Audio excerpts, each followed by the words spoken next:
Told you so. It's time to play the game. Time to play the game. What is going on, guys? My name is Brandon from Your Average Noob, and it's time to play the game. Oh yeah!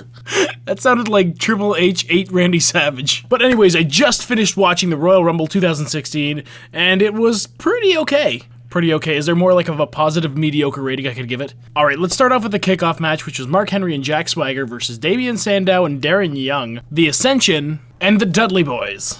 In a match where I'm assuming Vince went up to him and basically said, "Hey, does one of you want a 10-second spot in the Royal Rumble?" And they're like, 10 seconds each? He's like, no, a combined 10 seconds.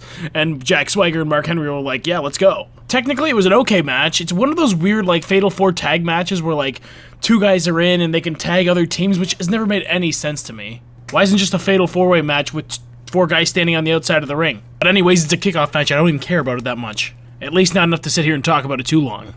Now, the lead-off match of the night after the kickoff match was the Last Man Standing match, and the whole time I'm sitting there thinking, like, this is the one match I wanted to see other than the Rumble match. Why is it first?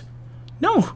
Why are you doing this to me, WWE? The WWE's had, like, this really vicious habit of putting, like, the best matches they're gonna put on first. They did it at TLC with the Triple Threat Tag match, and now this time with the Last Man Standing match. This match was crazy. Of course, it's Kevin Owens and Dean Ambrose. Those two guys are ridiculous. They'll try anything. And of course, you had those guys heckling Owens in the crowd. Hey man, nice tattoo. What's it to you, you little piece of shit? I'm stacking tables here. You wanna go through one? Was still confused to why it was the leadoff match, but we found out later when Owens and Ambrose had a decently reasonable impact on the Rumble match, they had to go first after taking that kind of beating. Next up was the tag team match with the Usos versing.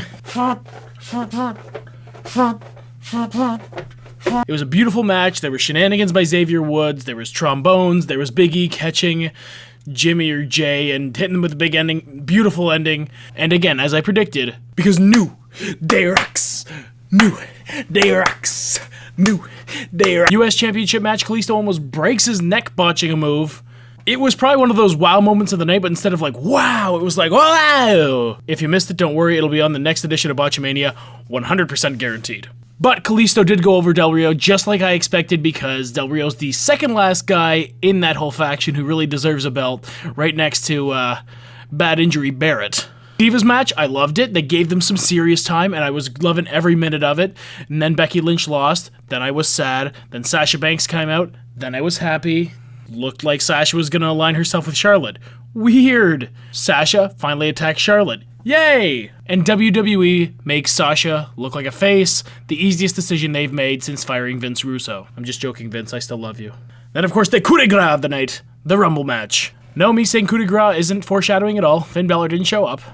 Of course, number one, Roman Reigns is the first entrant in the Rumble. Roman Reigns. Whole time we're like, who's coming out second? Like, we have no idea. And then I kind of put it together once he came out. Last week on Raw, Rusev and Roman Reigns had like this seemingly random matchup. I think it was to make sure Rusev was okay with going in with Reigns second in the Rumble, which he did. So, Reigns makes pretty quick work of Rusev, and then we hear music we've never heard before.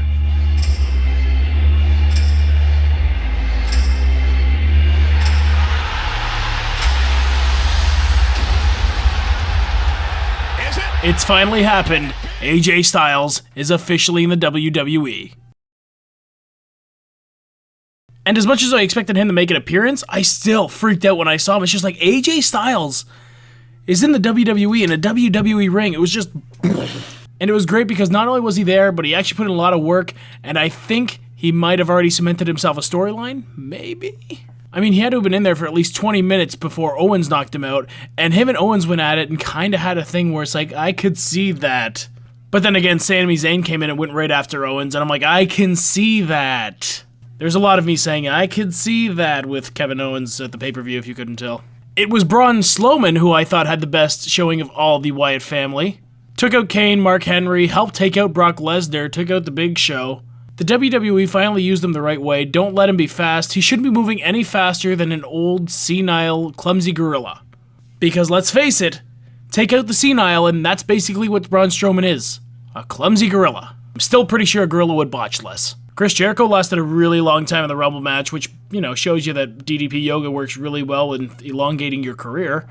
I mean, I know that because I hear him talk about it on his podcast all the time. Mark Henry and Jack Swagger, the two guys who won the qualifying match to get into the Rumble, well, they lasted a combined nanosecond in a performance that even Santino Marella couldn't get behind. And then out comes R-Truth, and you're like, okay, what is he gonna do? Of course, R-Truth grabs the ladder and starts climbing.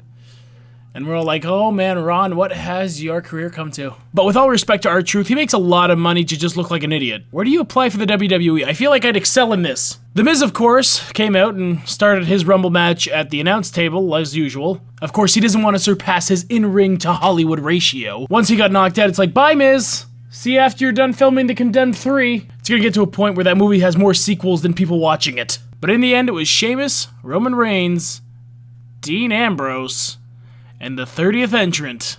Who was the 30th entrant, you asked? Well, let's go back to an old video. So number 30 is about to come in. The only guys left in the match right now are Brock Lesnar, Roman Reigns, and Chris Jericho. They watch the clock. It goes down 5, 4, 3, 2, 1, and we hear... Time to play the game. Triple H is the new WWE World Heavyweight Champion. You can just call me the new wrestling YouTuber sensation. Triple H comes out as the 30th entrant, and I was just happy I was right. Now, yes, was I wrong about the guys who were still in the match? Yes. But if you had Ambrose really being in the Final Four and being the last guy left in the ring with Triple H, you can email me. My email address is you absolutely did not have Dean Ambrose in the Final 2 in the Royal Rumble match at gmail.com. But in the end, it was Triple H sending Ambrose over the top ropes, and Triple H is your new 14-time WWE World Heavyweight Champion. Now, how do I feel about the whole thing? I think I would have liked it a lot more if I didn't guess how it was going to end, and a lot of people did guess how it was going to end. It was kind of predictable, but Triple H is the one guy I think that can put Roman Reigns over the top, I think Hunter realizes this, that's why he got involved. And also, during that last man standing match, did anybody else not love Kevin Owens? Just sitting there all like, yo, in this fucking match, what's it to ya? Or Kofi Kingston taking a ride on Big E's shoulders to not get eliminated from the Royal Rumble match, that was awesome. But let me know what your thoughts on the Rumble were down in the comment section below. Remember to leave a like or dislike on the video, and subscribe if you haven't, and tell all your friends. Coming this summer, Mike the Miz Mizanin stars in The Condemned 3, Massacre in Disneyland.